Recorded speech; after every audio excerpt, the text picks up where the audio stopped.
Hello everyone, this is Miss Random, and for today's video, papakita ko lang naman sa inyo kung ano yung nangyayari sa buong araw namin. Usually talaga yung active ng ganitong oras kasi ako naman yung tulog.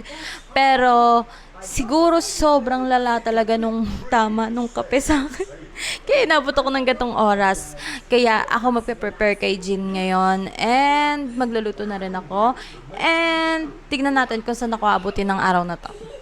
Ayun lang. So, ayun, nagluluto ako ng sotanghon, pero pinakuluan ko muna yung manok para na malasa siya. Tsaka para lutong-luto siya. Tsaka kasi Thai part kasi siya, hindi siya laman eh. So, ngayon, wala akong prior commitments this day. Wow! Prior commitments, kala mo naman. Okay, so wala akong gagawin this day, maliban sa work ko mamaya. Wala akong mga sideline.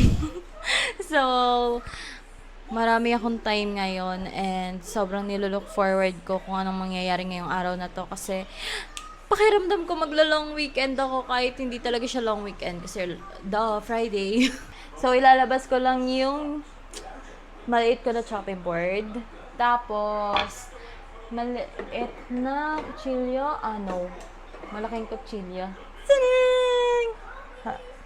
Sobrang hilig kong magluto. Tapos, meron akong talent sa pag-amoy.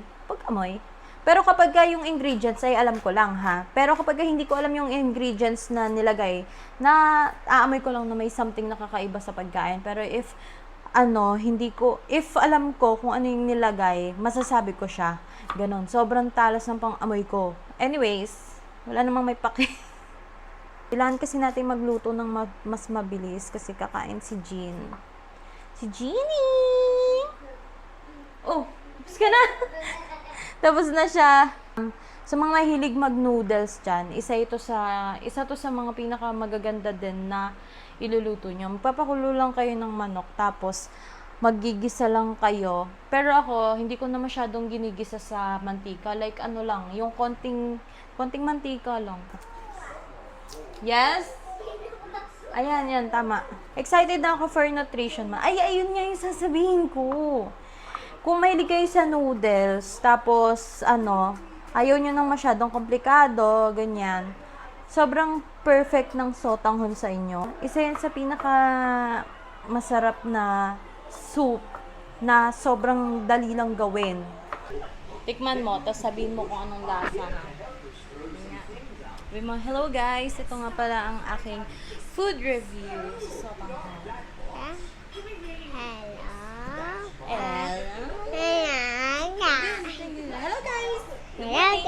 Hello guys! Hello guys, good morning. Okay.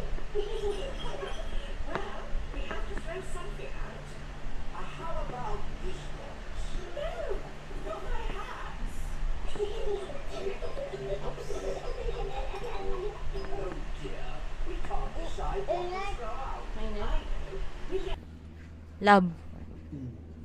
Anong paborito mong ulam? Love. Anong ginagawa mo pag nahihirapan ka na? 1 million question. Ano? Ang almusal ngayon? Kanin. Bye-bye! Quick update lang bago dumating si Ney. Wala lang. Nasasenti lang ako. Alam mo yung ang komportable ng buhay mo, tapos hindi mo siya nakasama sa ganon. Sobrang lungkot lang. Sobrang lungkot lang. Pero okay naman ako. Wala, naririnig ko na yung tricycle. Bye. Susunduin muna namin si Jean ngayon. Tapos, tsaka kami hanap ng kung saan kami mapupunta. Naka-sunglass ako kasi alam niyo naman yung nasa mata ko, di pa rin siya natatanggal. Yan lang. Thank you po. Patingin niya ako ng hair mo. Patingin ako yung hair mo. So, nasundo na namin si Jean. Busy siya mag-isip.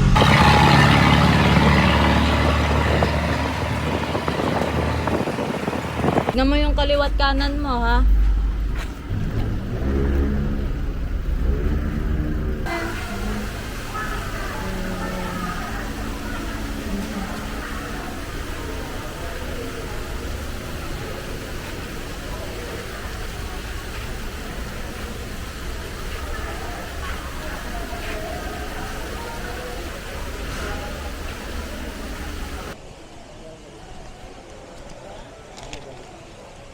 Ito.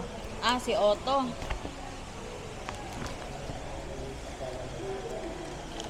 Saan po dito, Otto?